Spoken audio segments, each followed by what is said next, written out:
The Buddha said, "Long ago, monks, there was a teacher named Araka, a course setter, freed of all lustful passions, and he had many hundreds of disciples. Now this was the doctrine that he taught his disciples. Short is the life of man, O Brahmin, insignificant, trifling, fraught with much ill, with much trouble.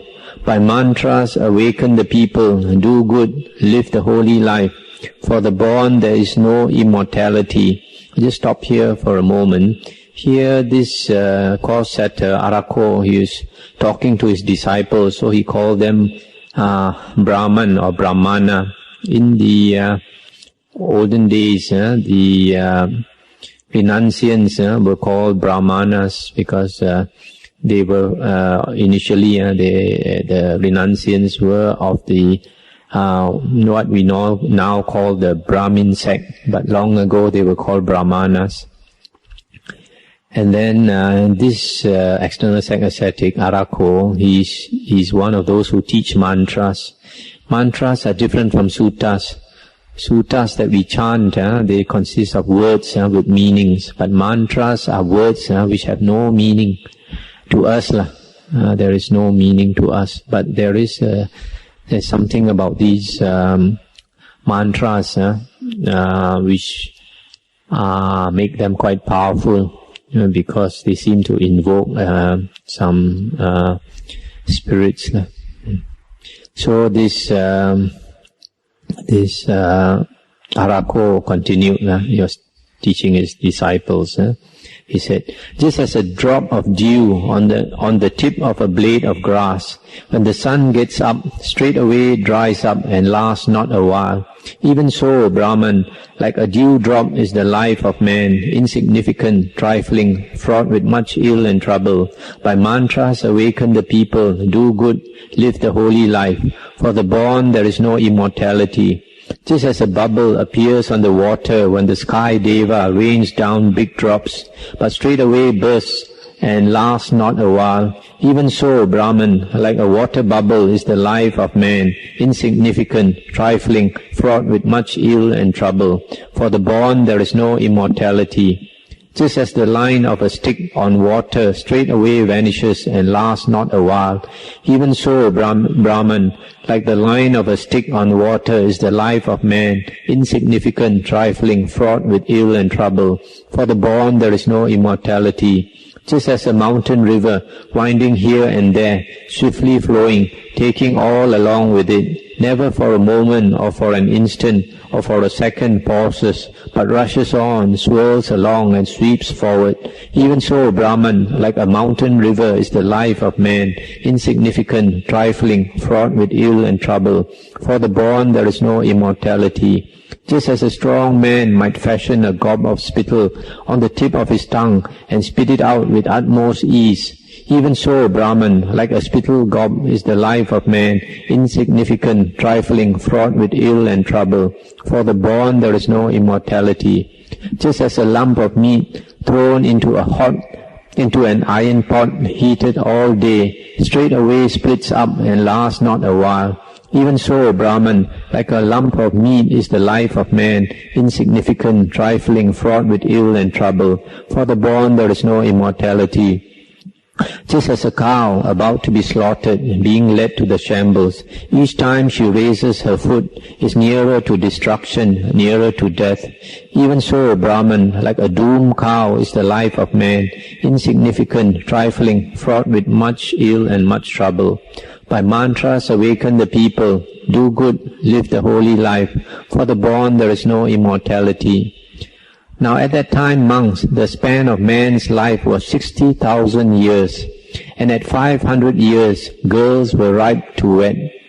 Then man had but 6 afflictions, namely cold and heat, hunger and thirst, and the twofold excrement. Yet though such was the longevity, such the duration, and such the freedom from affliction of the people, the teacher Araka taught this doctrine to his disciples. Short is the life of man, O Brahman, insignificant and trifling, fraught with much ill, much trouble. By mantras awaken the people, do good, live the holy life. For the born there is no immortality. Now, monks, if a man would speak truly, he should say, short is the life of man, insignificant and trifling, fraught with ill and trouble. By wisdom awaken the people, do good, live the holy life. For the born there is no immortality. For today, monks, he who lives long lives but 100 years or a little more. And though a man live 100 years, he lives but 300 seasons. 100 seasons of winter, 100 seasons of summer, and 100 seasons of rain. And though he live 300 seasons, he lives but 1200 months, 400 months of winter, 400 months of summer, and 400 months of rain. And though he live 1200 months, he lives but 2400 fortnights, 800 fortnights of winter, 800 fortnights of summer, and 800 fortnights of rain. And though he live 2400 fortnights, he lives but 660,000 days, 630,000 days, 12,000 days of winter, 12,000 days of summer, and 12,000 days of rain. And though he lives 630,000 days, he eats but 270,000 meals, 420,000 meals in winter, 420,000 meals in summer, and 420,000 meals in the rainy season. This includes mother's milk and foodless times. Here by foodless times is meant agitated, he eats no food; grieved, he eats no food; ill, he eats no food; fasting, he eats no food; and not getting any, he eats no food. Thus monks, I account the life of man who lives 100 years, his lifespan, the seasons, the years, the months, the fortnights, the days and nights, meal times and foodless times. So, the Buddha continued, the last part. Monks, the work to be done by a teacher for his disciples, seeking their good, by compassion, because of compassion, that has been done for you by me. Monks, at the foot of these trees, in these empty places, cultivate jhana, monks. Be not slothful. Let there be no occasion for you to reproach yourselves afterwards. This is our command to you. That's the end of the sutta. And it's quite an interesting sutta. You can see this course setter Araka, he can be considered an external sect teacher because he does not teach the Buddha Dhamma.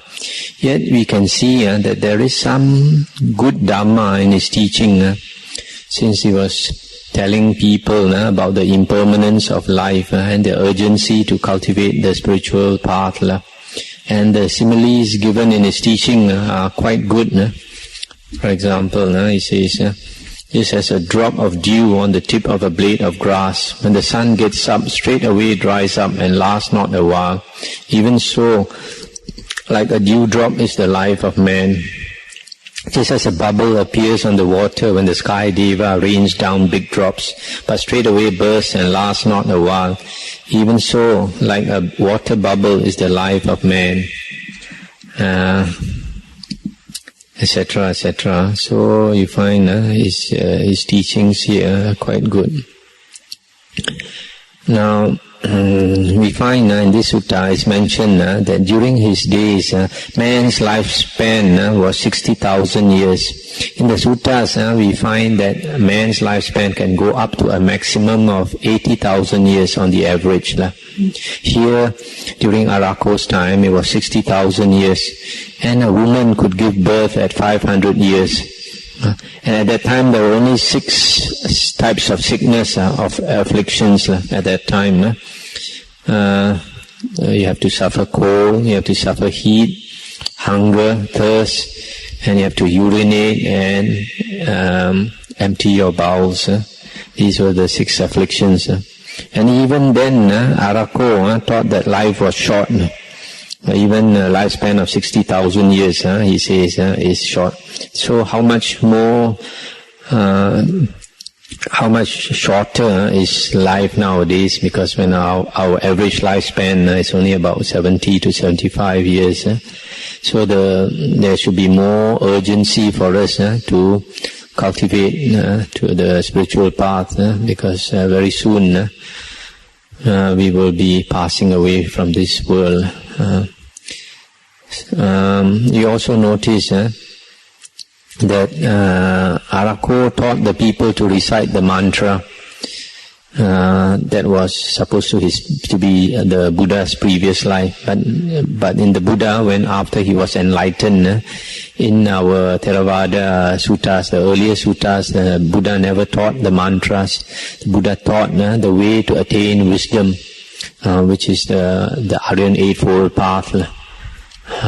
So in our Theravada suttas, there is no mantra teaching. Now, just now we said that life is short. If we consider it this way, suppose a person is 40 years old, and we know that we live up to about 70 years old. That means we have only 30 more years to go, which means that we have only 30 more new years to celebrate. When one goes by, you have 29, and another goes by, you have 28. If we look at it that way, then we can see that our time is very, very limited. So because of that, now we should constantly think of impermanence. In the Satipatthana Sutta, we are taught to contemplate on the different types of corpses. And that is a very good contemplation, how in a few more years' time our body will turn into the corpse, different stages of rotting, different stages of decay. We constantly contemplate that. Then it helps us to cut the conceit I am, the feeling that I exist. It helps us to cut that. And then the last part of the sutta, the Buddha tells the monks not to be slothful, but to cultivate jhana. Actually, sometimes some suttas they translate it as meditate monks, but actually the word is jayati. Jayati is to cultivate jhana. Because in the Buddha's teachings in the Theravada Suttas, meditation is synonymous with cultivating jhana. That's why we can see the Aryan Eightfold Path, the last factor is jhana. And also in one of the earlier suttas, we heard the Buddha said, Samadhi mago, samadhi kumago. Samadhi is the way, no samadhi is the wrong way.